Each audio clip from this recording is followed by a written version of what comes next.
छोड़ के जात बानी शमशान हो। खुश रखी तो के भगवान हो।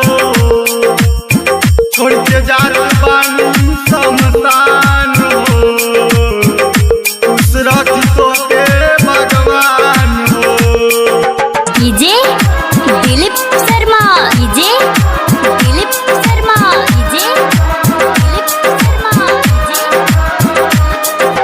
सुनौला चंद्रभान, सुनौला चंद्रभान, सुनौला चंद्रभान।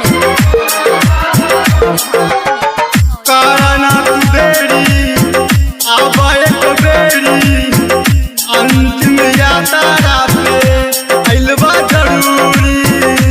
कारण बेरी अब एक बेरी अंतिम यात्रा पे अइलबा जरूरी।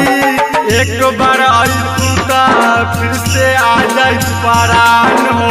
छोड़ के जात बानी शमशान ये पेज जो आप चल रही वीडियो में देख रहे हैं, ये पेज नो कॉपीराइट है। इसी पेज को आप यूज कर सकते हैं बिना कोई कॉपीराइट क्लेम के। बस आपको इतना से याद रखना कि आप जिस वीडियो में इसी पेज को यूज करें, इस वीडियो के आपको इसी पेज वीडियो का लिंक और हमारे चैनल का नाम डालना है।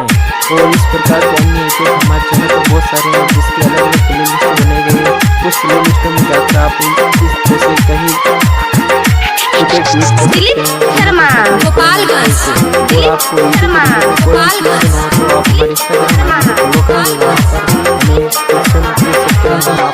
झूठों के वादा रहेगा निराला।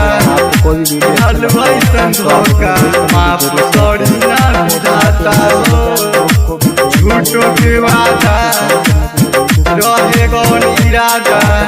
हलवाई संधोखा माफ करी ना बुझाता। बचपन के प्यार भुला के गइलू हमर जान। छोड़ के जात बानी शमशान